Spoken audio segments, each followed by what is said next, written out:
une histoire qui donne envie de croire en les autres. Je vais pleurer en parlant de ce livre, c'est pas possible.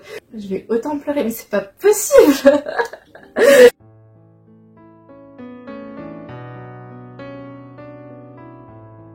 Salut à tous, j'espère que vous allez bien. Aujourd'hui on se retrouve dans une nouvelle vidéo pour un Mid-Year Book Freak Out Tag. Donc c'est un bilan un petit peu de mi-année. Alors normalement ça se fait plus fin juin que mi-juillet, mais écoutez, j'avais envie d'être chez moi pour le faire, d'être posée et tranquille pour avoir le maximum de livres que j'ai envie de vous montrer à vous montrer, et du coup on commence tout de suite. En tout premier, la première catégorie c'est le meilleur livre de 2023 que tu as lu jusque là.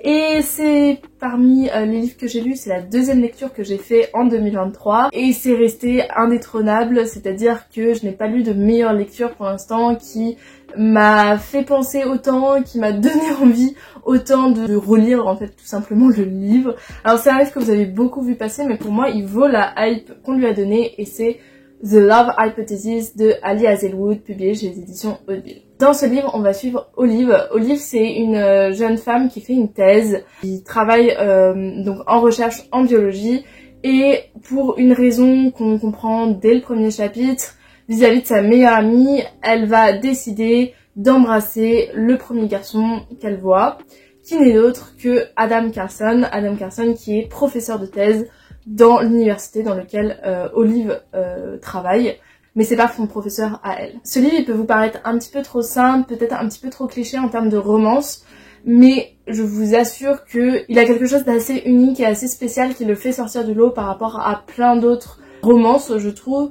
Certes, on reste dans certains clichés, notamment certaines tropes, comme le faux dating, on a le trope un peu Grumpy Sunshine. Enfin, on a beaucoup de tropes qu'on retrouve et qu'on connaît, mais elles sont tellement bien réalisées dans ce livre que t'as vraiment pas l'impression de tomber dans le cliché, t'as vraiment l'impression que ça pourrait se passer, c'est pas trop extrapolé quoi. C'est vraiment, on se retrouve à côté d'Olive. Alors il y a des passages très gênants au début, je tiens à le préciser, dire qu'au moins au début ça a commencé à faire flop dans le sens où, même si c'était super bien écrit et c'est quelque chose qui est vraiment bien, je trouve, ça a été bien traduit, bien écrit, c'est que on avait ces passages un peu gênants, enfin ils sont pas très proches au début forcément, et il y a ce trope de, ils font semblant d'être en couple, et en fait c'est assez gênant parce que les autres ils se posent des questions, du coup ils doivent faire en sorte que ce soit véridique. Donc oui, il y a des scènes un petit peu de gros blancs, de gros silences, ce genre de choses qui au début m'ont gêné un petit peu, mais franchement c'est un super bon livre. Il y a plein de choses qui sont bien réalisées.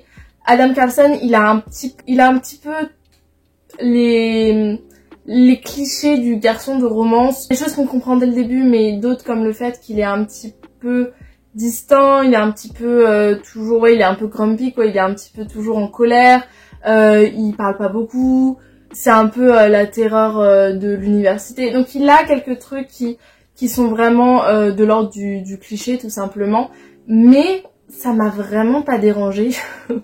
Je trouvais que c'était les clichés qui étaient parfaitement bien dosés et qui était bien réalisé, et que à aucun moment je me suis dit ah non là c'est too much en fait. Alors que dans plein d'autres livres dont je vais vous parler notamment, il y avait des grosses déceptions vis-à-vis de ça, alors que dans celui-là tout est très bien passé.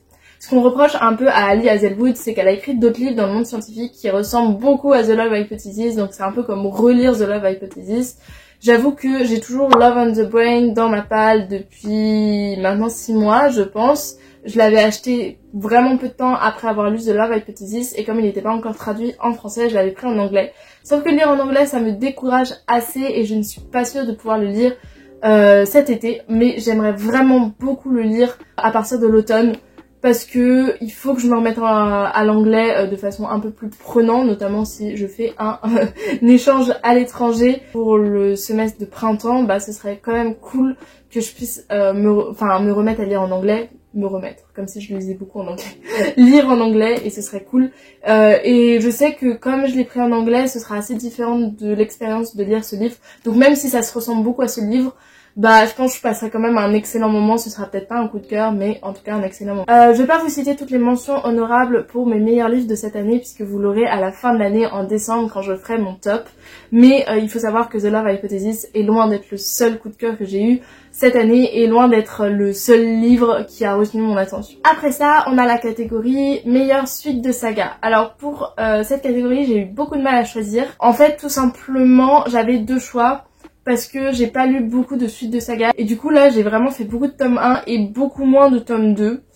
Et du coup, j'avais deux choix en fait. J'avais soit ACOTAR, la série ACOTAR, soit la série Witch and God. Et j'avoue que le tome 2 de Witch and God, que j'ai juste ici, était un très très bon tome. J'ai vraiment beaucoup aimé me replonger en fait dans l'univers de Witch and God où en fait c'est pas prise de tête, tu passes un bon moment, tu rigoles parfois, t'as une petite romance toute légère, toute sympathique.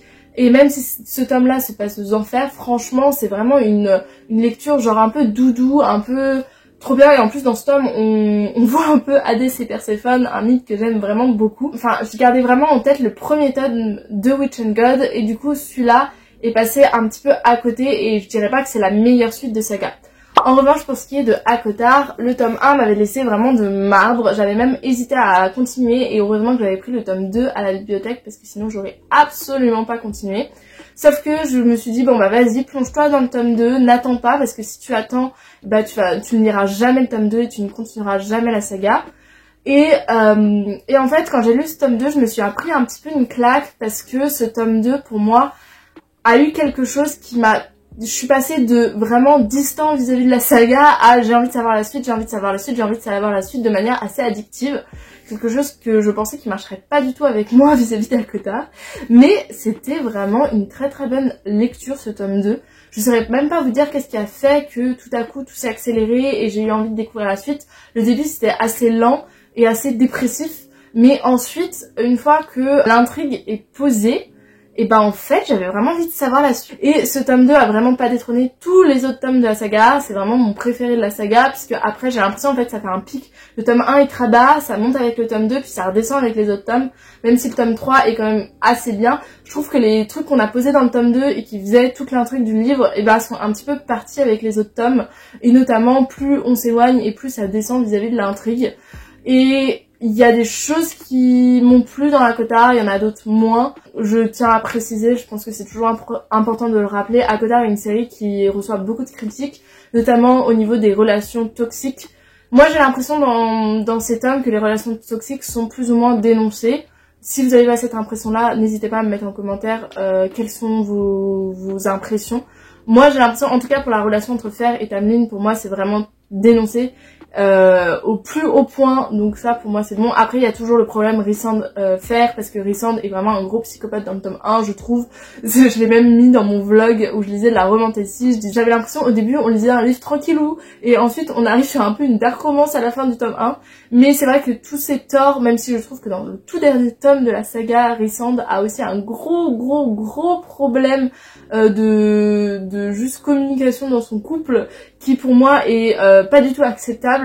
Du coup le tome 2 vraiment pour moi c'est un tome qui sort du lot parce que on va avoir des intrigues avec les personnages secondaires que j'ai beaucoup aimé, avec le fait que chaque personne... En fait dans le tome 1 Fer elle est un petit peu toute seule et c'est ça qui est ennuyeux, alors que dans le tome 2 elle va rencontrer plein de personnages qui ont des caractères différents, qui ont une histoire différente. Elle va apprendre à faire de ces personnages sa famille et ça c'est vraiment ce que j'aime dans ACOTAR. C'est pas franchement la relation entre Fer et Rhysand parce que des fois je la comprends pas trop, mais c'est vraiment genre les relations entre les personnages et je trouve que Sarah J. Maas elle a su dans ce livre faire en sorte qu'on s'attache hyper beaucoup à tous les personnages et qu'on s'attache comme si c'était une famille qu'on avait envie de suivre. On a envie de suivre les évolutions des uns et des autres.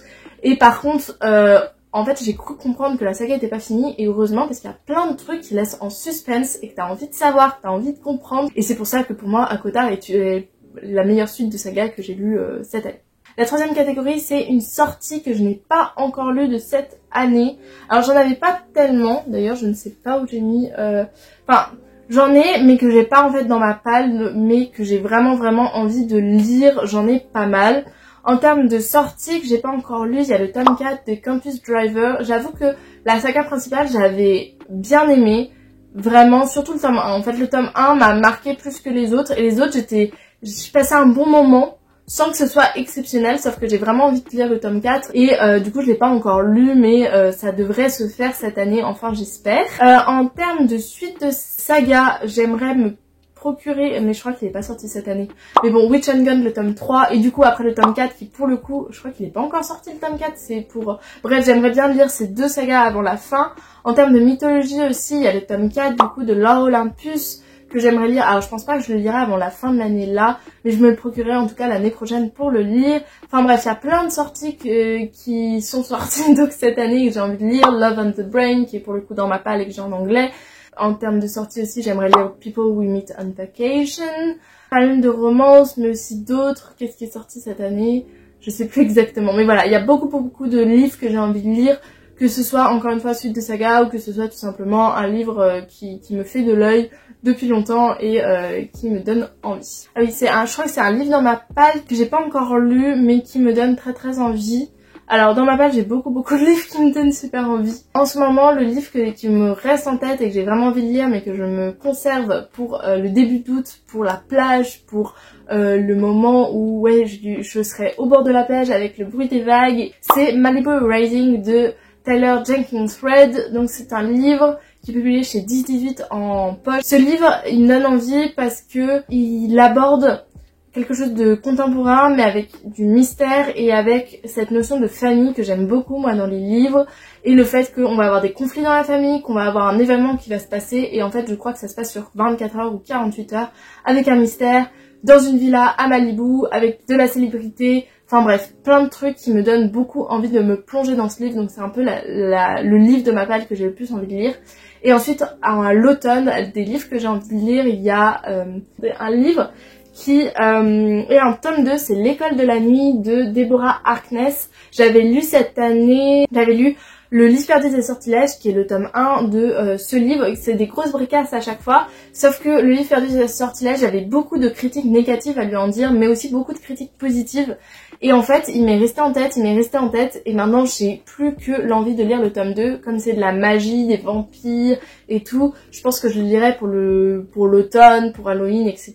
On continue avec ma plus grosse déception de l'année et je vous avoue que pour cette catégorie, à part un livre que j'en attendais pas beaucoup mais qui a réussi encore plus à me décevoir, j'ai pas vraiment beaucoup de livres où je me suis lancée en me disant j'allais adorer et finalement c'était un gros flop, donc ça c'est une bonne nouvelle finalement. Mais du coup le livre dont je veux vous parler, je pense que vous en avez déjà entendu parler sur la chaîne, j'en ai pas mal parlé dans un vlog, dans un update, bref je vais parler de The Spanish Love Deception.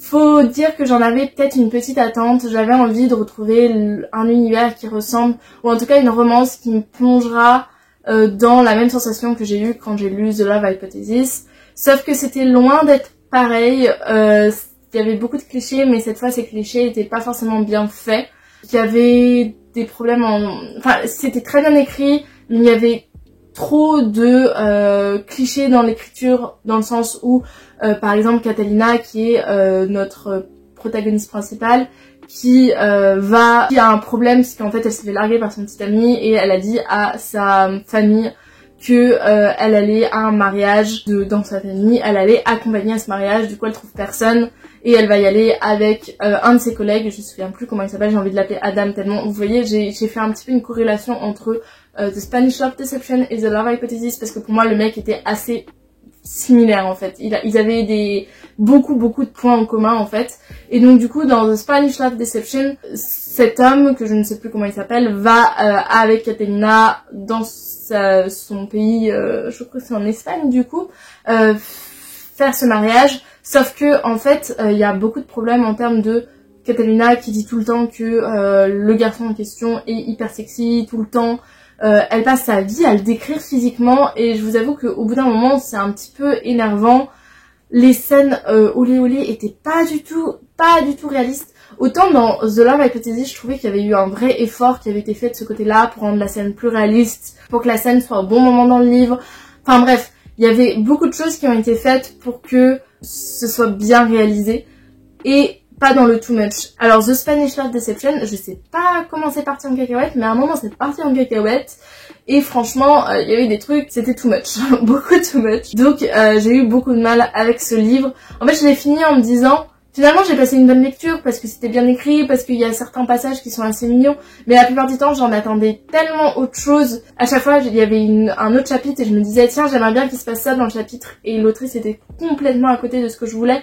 Et il y a toute une partie hyper sexiste au début du livre qui est hyper... Enfin, tu peux te dire, ok, tu mets ça dans le livre, mais du coup, tu vas le dénoncer à un moment, tu vas y revenir, et effectivement, on y revient, mais finalement, pour qu'un homme prenne sa défense. Enfin, je veux dire, il y a un moment, si tu veux mettre du féminisme, vas-y jusqu'au bout, et j'étais pas satisfaite non plus de ça. Donc bref, ce livre m'a déçue sur plein de points, et je vais passer à la prochaine catégorie, sinon je vais trop m'attarder dessus. Après ça, on va parler de ma surprise de cette année. Ça va peut-être vous étonner, peut-être que vous connaissez absolument pas ce livre. C'est Maybe Not de Colleen Hoover, publié chez les éditions Hugo Roman. Dans ce livre, en fait, c'est un peu un spin-off. Alors, je sais pas comment on dit. Enfin bref, on retrouve des personnages d'une saga de départ, qui est la saga Maybe Someday de Colleen Hoover. Et du coup, ça, c'est avec d'autres personnages qui sont Warren et Bridget. Et on suit leur histoire d'amour qui au début est plus une histoire de des choses ensemble, d'adultes, et ensuite en fait va se tisser une relation entre eux. Donc forcément ça, pour moi en fait, ce livre allait être beaucoup de scènes olé olé, pas beaucoup d'histoire, et vu comment il était court, j'avais très peur de la réalisation. Et finalement, en fait, certes, il y avait pas mal de scènes olé olé, je le reconnais. En fait, c'était très original parce qu'en fait, ces deux personnages sont très originaux. On est loin de la jeune fille Bridget qui est comme toutes les autres, qui a pas eu beaucoup de relations dans sa vie, qui tout d'un coup va trouver un mec qui va être tout pour elle. Enfin bref, on est loin de ça, et il y avait une vraie réflexion derrière le personnage de Bridget qui a très peur de s'engager, qui a très peur d'être avec quelqu'un, et qui va se comporter finalement de la manière dont chez les personnages masculins. Et ben là dans cette histoire on est du côté de Bridget, et j'ai trouvé ça super original, et en fait le fait que Warren veuille à tout prix s'accrocher et veuille à tout prix continuer et comprendre Bridget et essayer d'être avec elle tout simplement, mais tout en ayant aussi un caractère qui se veut un peu distant, ça faisait vraiment une romance qui était assez originale et que je vous conseille. Alors c'est de la romance adulte, ça vient avec Maybe Someday et Maybe Now. Je sais pas si vous pouvez le lire de manière indépendante, enfin je pense que vous pouvez le lire de manière indépendante, mais est-ce que vous savourez autant le livre que moi, ça je ne sais pas, mais en tout cas c'était une très belle surprise pour ma part. Un nouvel auteur que j'ai découvert cette année et que j'adore, enfin mon nouvel auteur favori. Alors moi je suis pas du genre à, une fois que j'ai lu un livre, j'ai envie de lire tous les livres de l'auteur. Je vous avoue que pour moi en fait il faut vraiment que l'histoire, c'est vraiment l'histoire qui passe avant l'auteur en fait. Même si un auteur m'a donné envie d'aller plus loin, par exemple je peux vous parler de T.J. Klune qui est un auteur où il y a beaucoup de livres de lui que j'ai aimé, mais par contre ces livres sont vraiment tous différents, et il a vraiment deux manières d'écrire ses livres, soit très adulte, soit très très what the fuck, soit très jeunesse, et du coup en fait ces livres sont vraiment tous différents, et il y a des livres j'ai pas encore osé y aller parce que je me suis dit c'est pas forcément moi le public, et ça me donne pas envie parce que l'histoire me donne pas envie, et même si je fais confiance à T.J. Klune pour m'emmener dans des univers que j'adore, je suis pas encore prêt à lâcher prise. Cependant, j'ai lu cette année parce que je suis allée voir au théâtre 2 fois Edmond de Alexis Michalik. Du coup, j'ai lu son livre, enfin la pièce de théâtre qui vient du film, du livre. Et en fait, depuis longtemps, je me dis, Alexis Michalik, j'ai envie de lire plus de lui, j'ai envie de lire des histoires, notamment j'ai vu des histoires qui parlaient de famille, d'amour, etc., qu'il a écrit des romans, et j'ai envie de voir sa plume au-delà du théâtre, et de voir qu'est-ce qu'il va nous donner en termes de romans.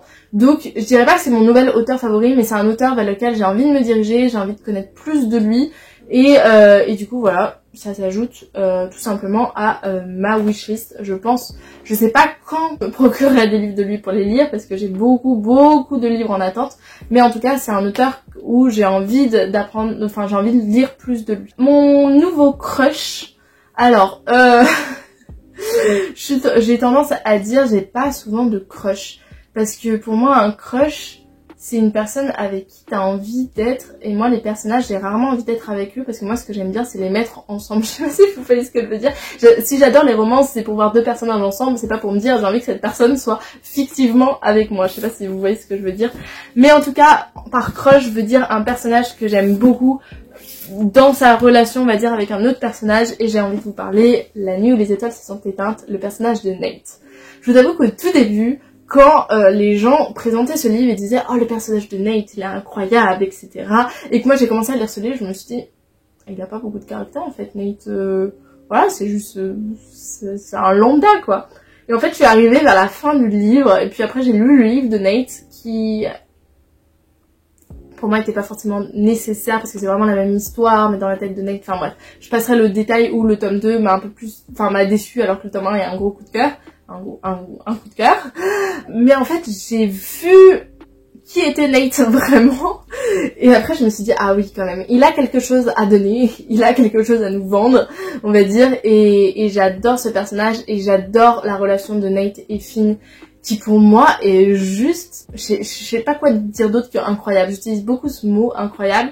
Mais leur relation va trop bien ensemble. Ils sont très différents tous les deux, mais ça rend en fait leur relation encore plus belle en fait. Et ce que j'adore vraiment dans ce livre, au-delà de la relation entre Nate et Finn, c'est la façon dont Nate et Finn se comportent avec le reste du monde, à se dire bah en fait notre histoire ne concerne que nous et du coup limite les autres vraiment c'est pas vos affaires, ne vous en mêlez pas.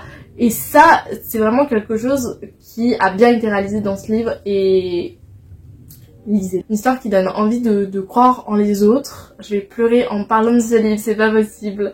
Ouais, une histoire qui donne envie de croire en les autres, qui prend pas en faute, qui dit pas ce que tu fais c'est mal, mais qui dit ok tu fais ça, nous on aimerait bien t'aider, que t'ailles moins mal et que à terme cette chose que tu trouves nécessaire de faire, bah on la remplace par nous, tes amis. Et enfin bref. Histoire magnifique, trop bien, mais très très dur à lire, et c'est pour ça que j'ai les larmes aux yeux. Mon nouveau personnage favori, j'avais envie de vous parler d'un livre que je n'ai pas parce que j'ai prêté, je fais que le prêter, c'est Atlas Six de Olivia Lake, voilà c'est ça. Dans le livre Atlas Six, on va suivre des magiciens qui vont être sélectionnés parce que c'est les meilleurs magiciens du monde pour être mis dans une sorte d'académie dans lequel ils vont devoir travailler ensemble mais se démarquer des autres parce qu'il y en a un à la fin qui sera éliminé. Il y a plein de personnages qu'on suit et ce qui est incroyable dans ce livre c'est que tous ces personnages ont une intention, un intérêt, ont leurs propres histoires, il va se passer des histoires entre les uns et les autres. Et le personnage dont j'avais envie de vous parler, qui est mon nouveau personnage préféré, et c'est le personnage qui me donne vraiment envie de lire le 2, même s'il y a eu des critiques vis-à-vis du tome 2, c'est Nico, qui est un personnage qui... pour moi, a quelque chose de spécial vraiment parce que c'est le genre de personne que j'adore dans la réalité mais que j'adore aussi dans les livres. C'est une personne qui est hyper altruiste, qui est prête à faire tout pour les autres, même si au départ la personne il l'apprécie pas forcément. Une fois qu'il l'a sous son aile, il va faire tout pour la personne et il va... enfin c'est le genre de personne qui vraiment prend soin des autres, est attentionné vis-à-vis des autres et... j'adore ce type de personnage, j'aimerais être comme ça, mais bon, des fois je suis un peu trop égoïste. Et vraiment dans Atlas Six, c'est pas forcément le personnage principal, c'est pas forcément le personnage qu'on met en avant, etc. Mais je trouve qu'il se démarque des autres par ça, par son caractère. Et aussi, il est un peu... Nico, il est aussi un petit peu joueur, il est un petit peu... j'allais dire un tombeur, mais c'est pas vraiment ce que je voulais dire. Enfin bref, il a les caractéristiques du beau gosse, et il a les caractéristiques... Enfin... en fait, il est un peu parfait, quoi, parce qu'il est aussi hyper intelligent, et enfin bref. J'ai hésité à le mettre dans le crush, mais en fait, finalement, je me suis dit, non, lui, c'est vraiment un personnage préféré, parce que j'ai vraiment envie de suivre son histoire, et j'ai vraiment envie de... Voilà, Nate, c'est un très beau personnage, un personnage que j'adore, mais je l'adore pour sa relation avec Finn. Nico, je l'adore dans son ensemble, dans ce qu'il représente et dans l'histoire qui nous est contée. Et chaque chose qu'il fait, je suis là, oh yes, il y a un chapitre avec Nico. Un livre qui t'a fait pleurer. Je pense que, voilà, je pense que beaucoup de gens l'ont mis dans ces catégories. Je vais parler de Nos plus belles années de Clara Hero. Ce livre, c'est un livre qui va parler des études supérieures en France, qui va parler des agressions sexuelles, qui... va parler de féminisme aussi du coup. C'est un livre, je dirais pas qu'il est hyper dur à lire. J'avoue que j'ai lu des livres cette année qui étaient beaucoup plus durs à lire. Et en fait, la violence moi que j'ai trouvée et que dans ce livre et qui était vraiment ancrée, c'est plus la culture qu'il y a autour, la culpabilité, en fait toutes ces choses qui fait qu'on se dit non mais c'est pas normal en fait. la victime elle est ici et on a l'impression que elle est pas accompagnée, on l'aide pas à surmonter ça. Je pense que ce livre était nécessaire en fait. Ce livre est vraiment un livre qui, j'espère, fera bouger les choses à sa petite échelle, mais j'espère fera bouger les choses parce qu'il y a tellement de vérité. En fait, moi, ça m'a vraiment pris au cœur parce que on est dans les études supérieures. Moi-même, je suis encore en études supérieures. Dans mes études supérieures, avec des gens, etc. C'est pas que je trouve ça normal, mais je me dis, ok, c'est comme ça. C'est comme ça et techniquement, je peux rien y faire. Et en fait, c'est encore plus dur de lire ce livre en se disant, qui est un livre qui dénonce, en se disant, c'est juste sous nos yeux et on peut rien faire.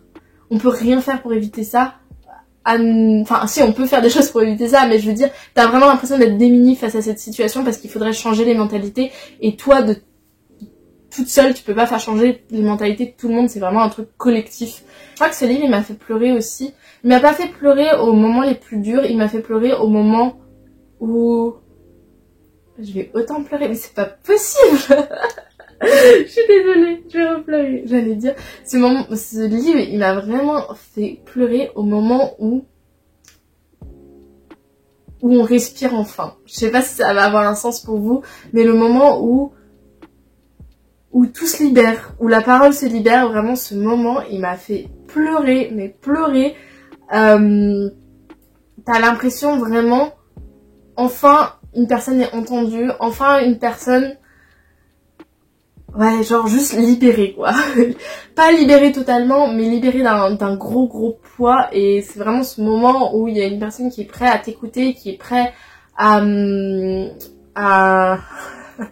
qui est prêt à t'écouter, qui est prêt à te dire ce qui est arrivé c'est pas normal et à te prendre sous son aile encore une fois et à vivre ça avec toi pour que t'aies mieux. Franchement, bref, c'est ce livre.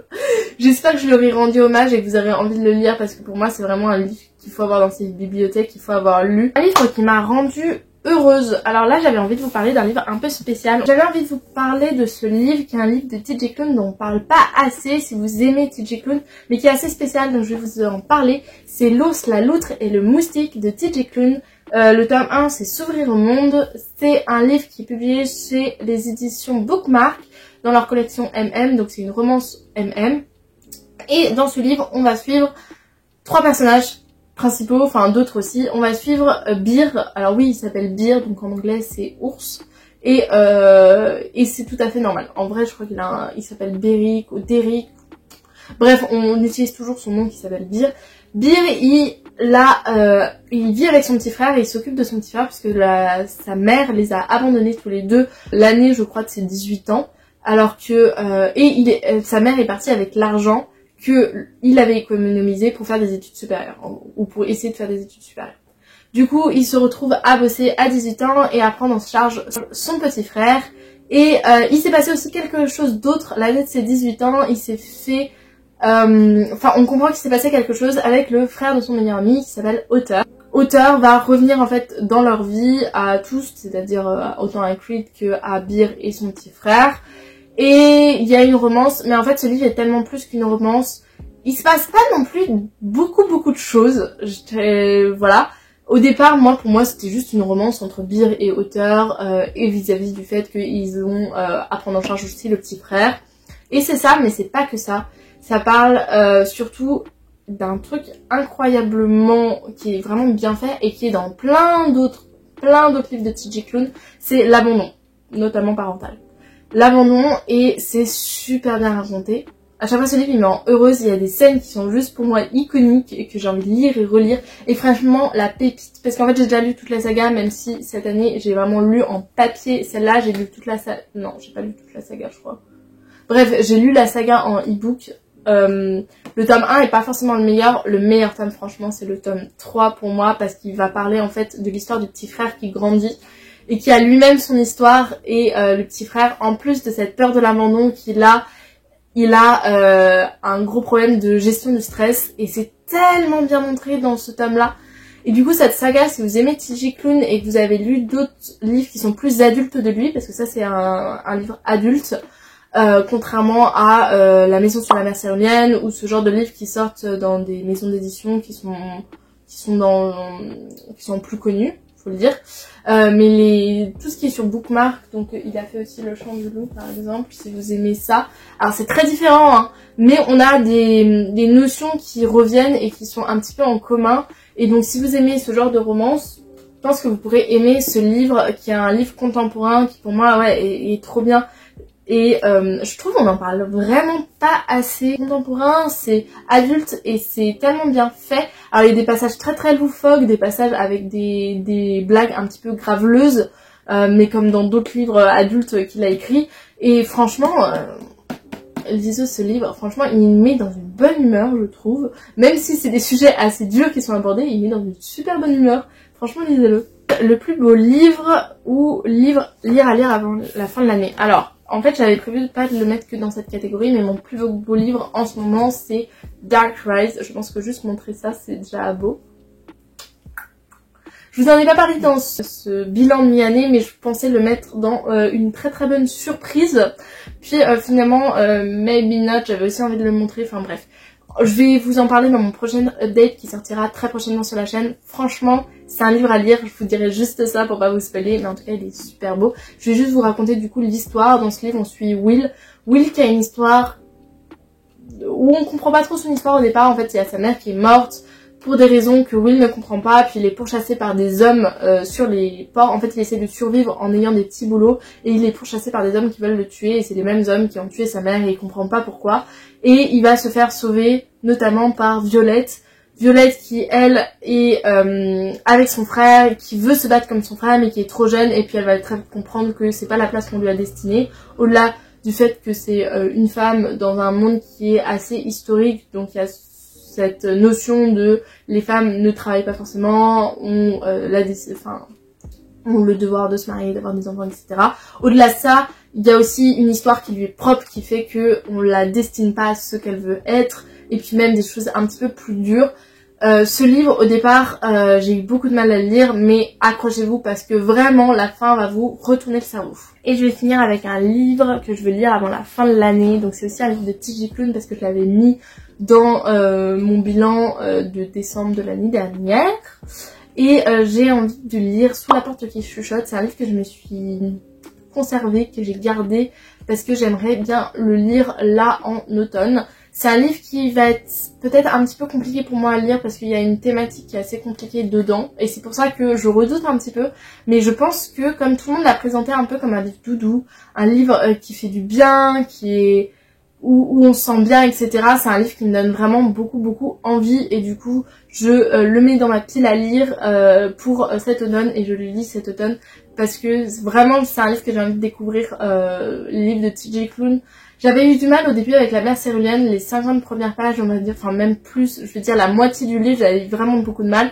Et en fait la fin m'avait vraiment convaincue, parce qu'en fait c'était vraiment très différent des livres adultes qu'écrit TJ Klune. Du coup j'étais pas prête à ça en fait. Pour moi je plongeais dans un livre de TJ Klune, je plongeais dans un livre qui ressemblait quand même aux autres, même si c'était un livre jeunesse. Là, je suis préparée en fait. Et du coup, je sais que la lecture va normalement bien se faire. Et j'ai adoré La Maison au milieu de la mer Céruléenne, j'ai adoré. Donc je pense que je vais adorer Sous la porte qui chuchote. Et je vais finir ici. J'espère que vous avez aimé cette vidéo. N'hésitez pas à liker, n'hésitez pas à vous abonner. Ça fait toujours plaisir. On est, je crois, à l'heure où je parle, on est 245 sur la chaîne. Ça peut vous sembler pas beaucoup, mais franchement, ça fait trop plaisir, vraiment. Je sens qu'il y a des gens qui sont intéressés par mon contenu et franchement ça fait plaisir. Et sinon je vous dis à la semaine prochaine pour une autre vidéo. Salut!